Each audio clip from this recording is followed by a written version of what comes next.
और बड़ी खबर आपको बता दें, प्रधानमंत्री नरेंद्र मोदी ने धार्मिक आरक्षण को लेकर कांग्रेस को घेरा है। उन्होंने कहा कि कांग्रेस का खतरनाक और छिपा हुआ एजेंडा खुलकर सामने आ गया है। सेकुलरिज्म के नाम पर वोट बैंक की राजनीति करने वाली कांग्रेस ने सामाजिक न्याय की मूलभूत भावना की भी हत्या कर दी। उन्होंने कहा कि कांग्रेस SC, ST और OBC से आरक्षण छीनना चाहती है। उन्होंने कहा कि तेलंगाना के कांग्रेस के मुख्यमंत्री ने अभी नाम लेकर कहा है कि वो मुस्लिमों को आरक्षण दिलवा कर रहेंगे। कांग्रेस अपने वोट बैंक को खुश करने के लिए किसी भी हद तक जा सकती है। उन्होंने कहा कि जब केंद्र में कांग्रेस की सरकार बनी थी तब उन्होंने सबसे पहले आंध्र प्रदेश में धर्म आधारित आरक्षण की शुरुआत की थी। OBC वर्ग की सबसे बड़ी दुश्मन है कांग्रेस, जिसने OBC से उनका हक छीन लिया है। कांग्रेस ने सामाजिक न्याय की हत्या की है।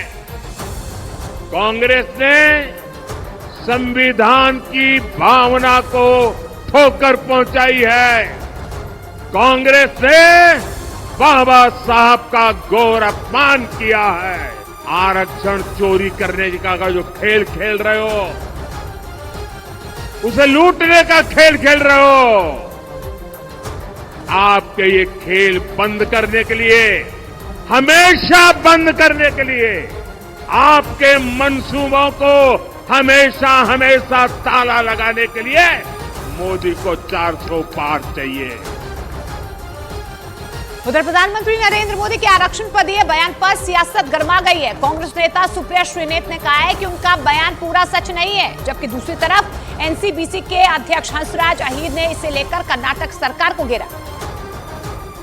कर्नाटक सरकार ने कर्नाटक स्टेट में कुल 32% आरक्षण है OBC के लिए और भी SC/ST का अलग है। तो ये होने के बाद में उसमें उन्होंने बाइफर्केशन किया हुआ है, category 1, category 1 2B, category 1B, category 3B, category 3A ऐसा किया हुआ है। तो ये सब होते भी कर्नाटक गवर्नमेंट ने, कर्नाटक सरकार में जो हुआ है 2002 से, वहाँ पर 4% आरक्षण पूरे मुस्लिम भाइयों को दे दिया है। कि इसमें भी भ्रम फैलाया जा रहा है। इसमें भी आपने जो मुझसे सवाल पूछा, ये आधा सच है और अर्ध सत्य पूरे झूठ से थोड़ा दिक्कत तलब होता है। सुप्रीम कोर्ट का फैसला आया था जब हमारी सरकार आई थी कि जो रिजर्वेशन है वो खत्म नहीं किया जा सकता है। मुझे ऐसा लगता है कि अगर पिछड़े वर्ग में उनको शामिल किया गया है तो जरूर इसके पीछे कोई नीतिगत सोच होगी और इसका ज्यादा बेटर एक्सप्लेनेशन, ज्यादा बेटर बयान हमारे वहां के मुख्यमंत्री दे सकते हैं। लेकिन कांग्रेस पार्टी न धर्म के आधार पर, न जाति के आधार पर कोई भेदभाव करती है, न हम इस देश को बांटते हैं। बड़ी खबर आपको बता दें, बीजेपी ने मनसुख मांडविया को पोरबंदर लोकसभा सीट से चुनावी मैदान में उतारा है। वो अभी देश के स्वास्थ्य मंत्री हैं, प्रधानमंत्री नरेंद्र मोदी के करीबी माने जाते हैं। उनसे न्यूज़ 18 इंडिया ने खास बातचीत की। मनसुख भाई, आपका पोरबंदर के साथ इतने सालों में कैसा एसोसिएशन रहा और क्या रहा, क्योंकि आप वहाँ के कैंडिडेट हैं? पोरबंदर के साथ मेरा पुराना रिश्ता रहा है। पहले तो मैं संगठन के कार्यकर्ता के रूप में यहाँ काम करता था, तो यहाँ सभी डिस्ट्रिक्ट के मैं प्रभारी भी रहा। यहाँ के मैं जनरल सेक्रेटरी के रूप में इंचार्ज सौराष्ट्र रहा। सभी मंडल में मैं नाइट होल्ड किया हुआ कार्यकर्ता हूँ, तो वैसा एक रिश्ता मेरा रहा। दूसरा, गांधीयन फिलोसॉफी को मैं मानने वाला व्यक्ति हूँ और गांधी जी के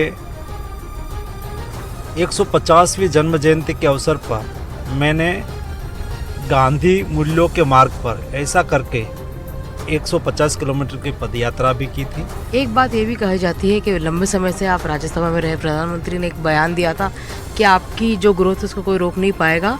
आपको लगा था कि आपको लोकसभा लड़ने के लिए पार्टी कहेगी या पार्टी, आप तैयार थे लड़ने के लिए? देखो, मैं विधायक था, तो विधायक के रूप में काम कर रहा था। इलेक्शन में कहा कि आपको चुनाव नहीं लड़ना है, तो मैंने कहा कोई दिक्कत नहीं है। बाद में मुझे गुजरात एग्रो इंडस्ट्रीज कॉरपोरेशन का दायित्व दिया गया, तो मैंने वहाँ काम करा।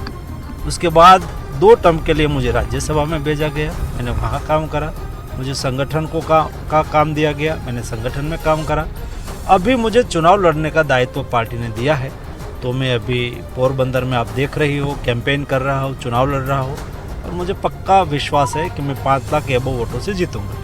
आप बहुत एक डिफरेंट तरह का एक जो कैंपेन है वो मैंने देखा आप कर रहे हैं। आप लोगों के घर तक जा रहे हैं, वहाँ के गांव के मंदिर तक जा रहे हैं। कोई बड़ी सभा नहीं, कोई बड़ी गैदरिंग नहीं, कोई बड़ा तामझाम नहीं।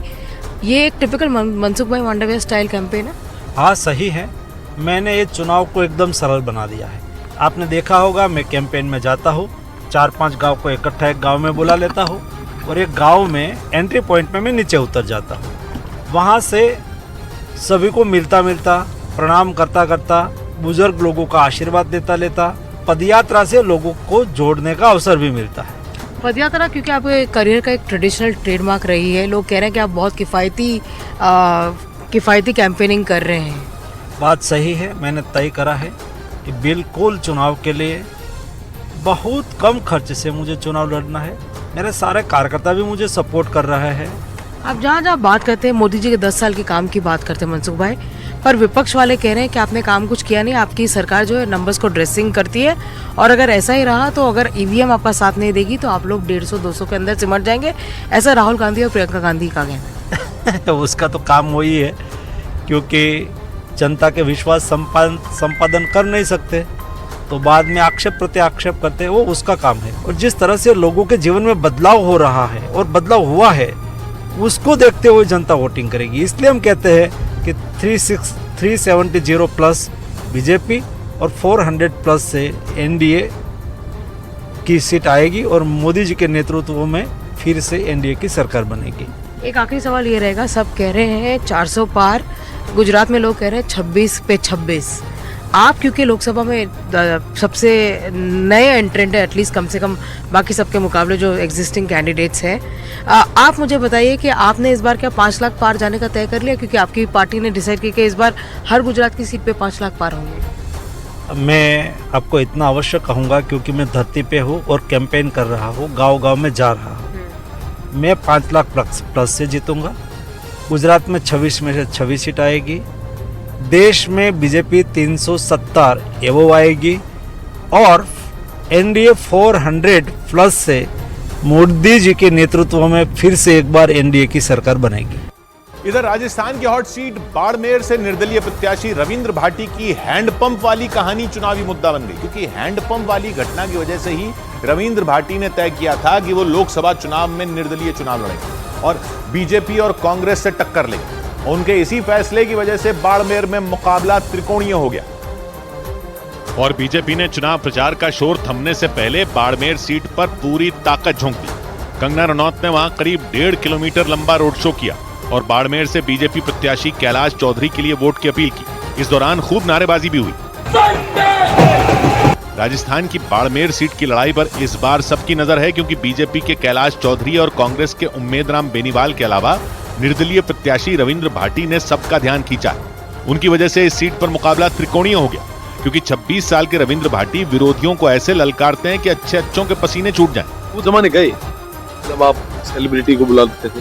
मैं तो ये करूँ साहब कि आप काम बताएं, काम गिनाएं। रविंद्र भाटी कुछ महीने पहले ही विधायक बने थे, वो निर्दलीय चुनाव जीते थे और उनके विधायक बनने के बाद ही हैंडपंप वाली घटना हुई थी और रविंद्र भाटी के साथ हुई वही घटना इस बार के लोकसभा चुनाव में बड़ा मुद्दा बन गई, क्योंकि विधायक बनने के बाद राज्य सरकार से उन्हें केवल 2 हैंडपंप मिले थे और कहते हैं कि इसी बात से नाराज होकर उन्होंने लोकसभा चुनाव लड़ने का फैसला कर लिया। यही नहीं, रविंद्र भाटी ने अपनी रैलियों में इसका जिक्र भी किया था और हैंडपंप वाली कहानी लोगों को सुनाई थी। साथ ही उन्होंने लोगों को यह भी बताया था कि कैसे विरोधी हैंडपंप की वजह से उनका मजाक उड़ाते हैं। कई सारा नेता कहता पड़ा कि साहब रविंद्र तो की करे आयो, ये 3 महीना की करियो, ए तो 3 महीना मिला भी हैंडपंप बनायो। भाटी की ये रैली 9 अप्रैल को गुजरात के सूरत में हुई थी और इस रैली में उन्होंने खुलकर बोल दिया था कि हैंडपंप की वजह से ही उन्होंने लोकसभा चुनाव लड़ने का फैसला किया था। इसी के बाद बीजेपी और कांग्रेस के बड़े बड़े नेताओं का बाड़मेर में जमघट लग गया।